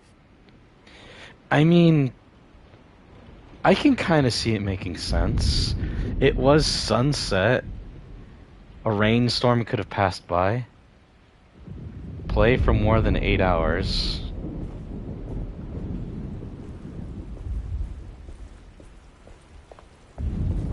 Ooh, gumbo. I love gumbo. Good to see you back on your feet, Detective. Gumbo Have and some gumbo. jambalaya. Thanks. I'll save it for later.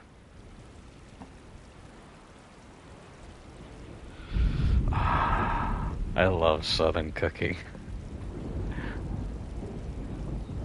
Seems like everyone's in a pretty good mood. The Eve of St. John is the most important date of the whole year. It's the only day when the black goat of the woods tends to her young. So they're still saying weird shit. The day of St. John is the only day the black goat of the woods will tend to her young. So it's not completely like, oh, everyone is sane and things are back to normal. I'm gonna go look for Emily. Don't worry about her. She wouldn't leave without you, would she? I suppose. Baptiste? What are you looking for? Just keeping an eye out for the storm. Radio says it could be a wild one. How does a storm go wild? You don't know where Emily is, do you? She's packing some of Jeremy's things. Said you want to take them away. I'm sure she'll come and get you when she's ready. He has his keys on him.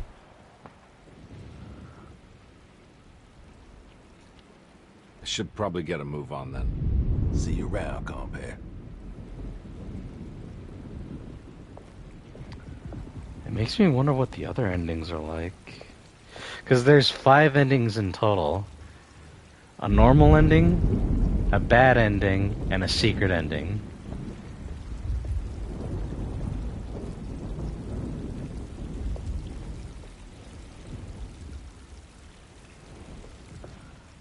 Talk to these guys before I interact with the tell me fountain. what the hell's about to happen here. Every year we have a little turn-the-page ceremony by the tree. It's symbolical. It's like life has its cycles of grief and happiness. You know? Just like a tree facing the seasons. Things change, but remain the same.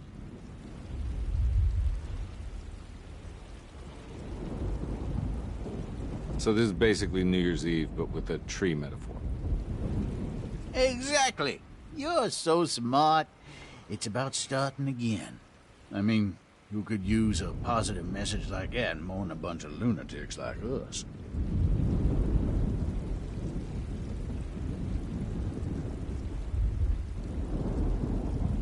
I get the feeling some of you think this year is going to be special. Any idea why? Well, we got some new words, thanks to your buddy Jeremy, and some other changes to the program. Let's just say we're all in this year. That wasn't ominous at all. Hello.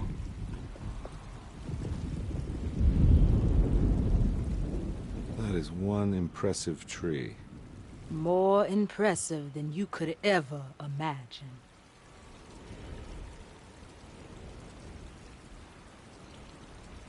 So how does this all work? You dance around chanting? For the ritual, I mean? Stay and find out, Detective. It might just do you good. You haven't seen Emily, have you? No, Detective. I haven't.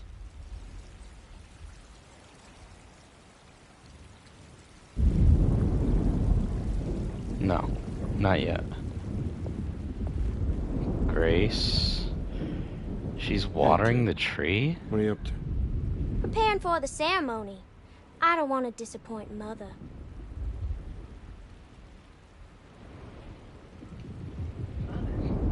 What's your part in this?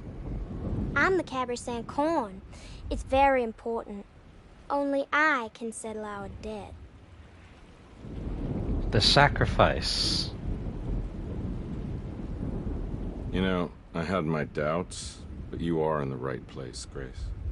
I think you might be right. For once.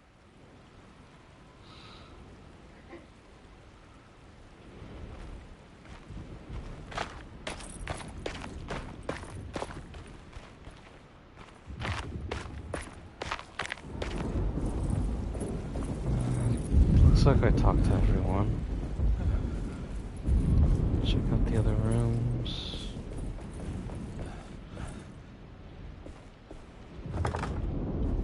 They locked it. Alright, this might be the end of the game. Towards the end. Do you want to just finish it tonight? Wait for Miss Hartwood. I still sound good, Everyone knows right? what to do? Y'all know the new words. Mrs. Thompson, we talked about this. I'm not sure everyone is comfortable. Doctor, I insist. This is important. We've New waited words? so long, Doctor. Let's just go with the old song. Not every change is an improvement. Boss, good or bad, we need to move forward. All in, Doc. Let's bet it all. But we don't know what we're dealing with. It'll be okay, Doctor.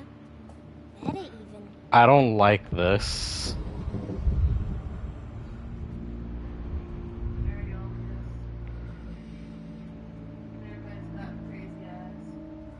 Ever there are praises and abundance to the black goat of the woods. Hear us, mother. Take pity on us. Take pity on us. Ever Hear there us, praises Mother, and praises and abundance to the abundance. black Black goat of goat the of the woods. woods. On us. Hear us, Mother, and and take pity on us. Take pity on us. Ever there praises and abundance to the black goat of the woods. Hear us, Mother, and take pity on us. Accept our sacrifice.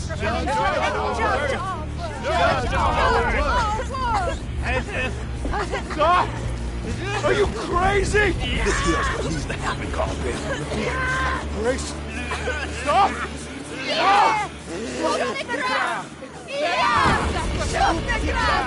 What the fuck?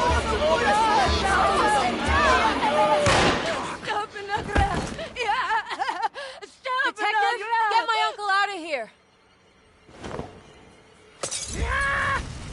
Jeremy, come with me. Get over here.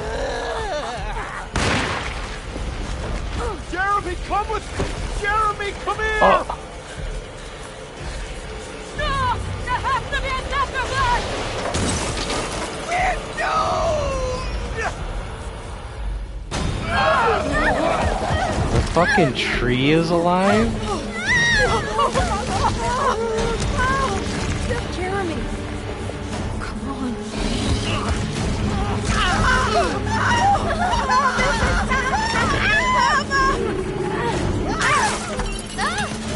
Oh no.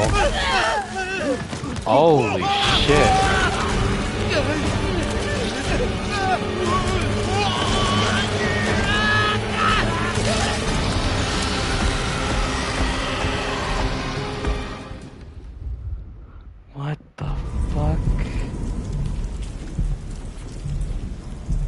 Detective Conby returned just as the She festivities escaped. were about to begin. Emily was grateful that she didn't have to sit through whatever ceremony the people at Derceto had fashioned. Instead, they excused themselves and made their way to the front side of the house. With a tremendous sense of relief, Emily climbed into the car. She watched Conby ready the back seat for Jeremy in the rearview mirror. What a long night, she thought. Thank God. That's not what happened. Maybe that's what she thought was gonna happen.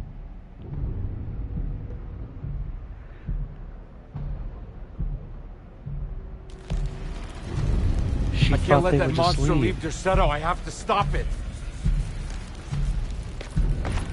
Fucking hell, dude. Look at everyone.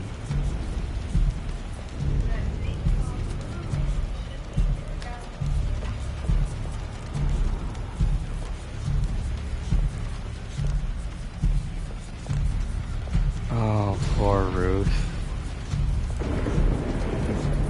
Poor everyone else.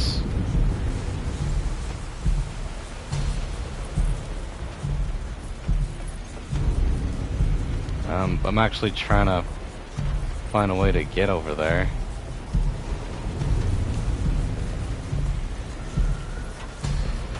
Is there another way around?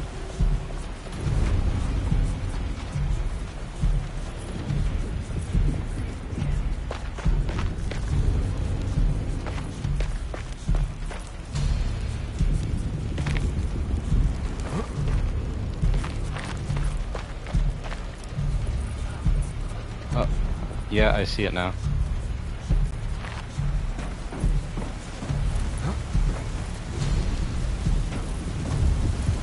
What is that? Ammo?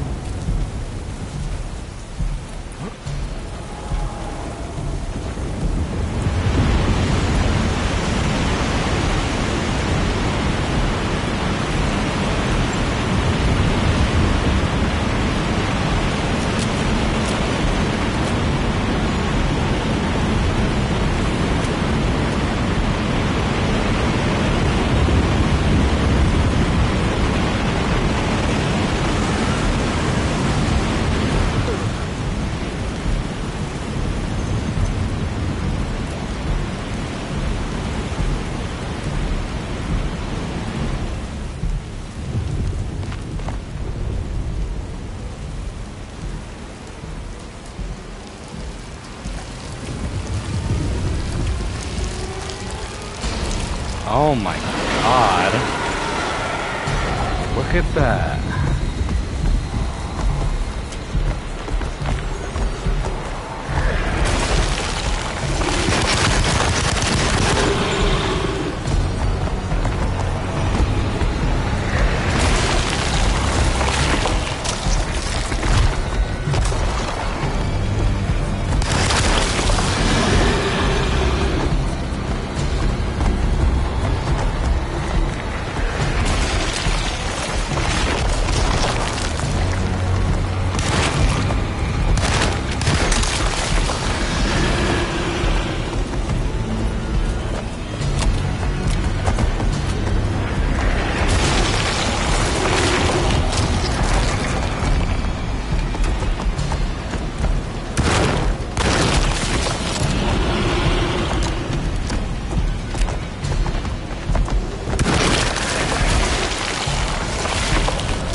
And I see what I have to do to kill it. I have to get rid of the little pus sacs all over it.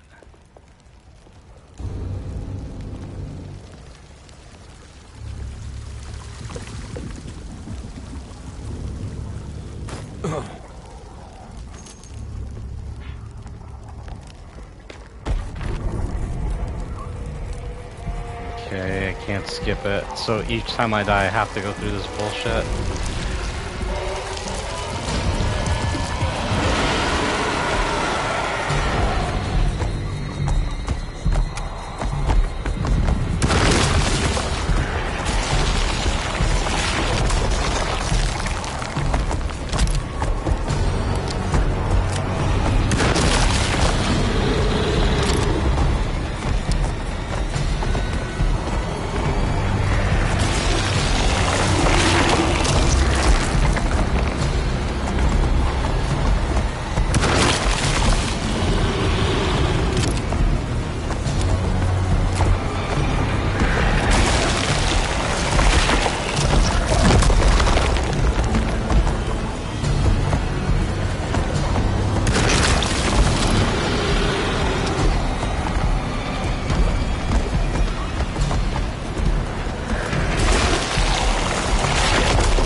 Detective! Oh, what the hell was that? I tried to tell you. There was so much evidence. Their devotion to the Black Goat was like nothing I've ever seen before. I felt so dumb believing any of it, but I'm glad I did. Are you okay? Everything is out of order. This isn't the way the story goes. I shouldn't be alive. Yeah. Oh, you're welcome, buddy. You're right. It's not how the story How you goes. doing, sweetie? I kinda like it. You ruined everything, but I'm not mad.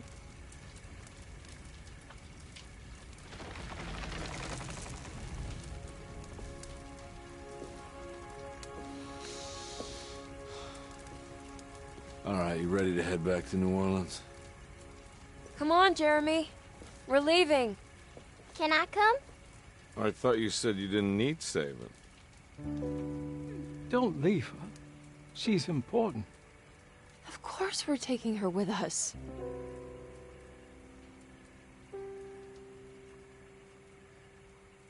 Would they give her back to her mother, though, or would they take her with them?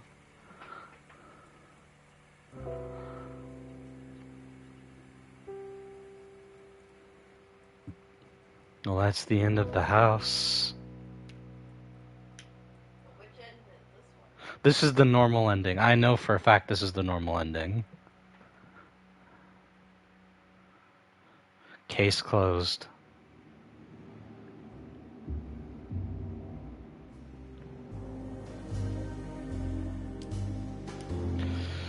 So what did you think of that ending? Or just the game in general leading up to this ending? Because I could tell you what happens in the original game, to give you some context. In the original game, like I said, they come to find Jeremy, but it turns out he's killed himself. And Emily's only here to find a piano that's in the attic. And through some shenanigans, you learn through a bunch of things that there is some dark forces working in the house. You remember the industrial area from like towards the beginning of the game? The shipping place? It was called Prake's Shipping or whatever. There was a guy who owned the house called Ezekiel Pregst, who was one of the basically the men who was host to the dark forces in the house. And as you go further down inside, you learn that there is a benevolent, like, evil person, like an avatar of the dark gods, living under the house in the form of a tree. And you burn the house down. And that's basically the story. Jeremy dies no matter what. But in this, you save him. He's right, the story wasn't supposed to go this way. And Grace was a character from the second game. You find out from Edward's partner, because he has a partner apparently, that he's having trouble with a case involving a little girl, Grace. And through some shenanigans, you learn that through pirate bullshit, there was an evil witch who was working with Ezekiel from the first game, and through she's basically trying to do what they're doing in the second game, taking the girl to sacrifice her to the dark gods. And the third game just gets kind of silly because it has to do with zombies and robo fucking people. It's all dumb. But I would love it if they did a sequel to this game. You'd see the sea, pirate ships. What did you think? Did you like it? I might, like, on my own without you here, I might, like, zip through, like, Emily's campaign to like see the differences, and also to do the other endings too, because they each have the normal ending, they each have a bad ending, and they both share apparently the secret ending. Like the secret ending is the same no matter what. But I can imagine the bad ending is Grace gets sacrificed. I wonder what the secret ending is though. But anyways, that was Alone in the Dark, and what a game. What a game. I might do that on my offhand time though, basically when you're not here. The next games that I'll be working on though will be obviously still Final Fantasy, but I'm gonna come back to Alan Wake 2. Hopefully it's fixed by now, because the only reason I stopped playing that was because the game didn't work. But anyways, thank you all for coming to the stream. Thank you to my #1 fan, my beautiful wife Naravar, and I hope to see you all again soon. Goodbye.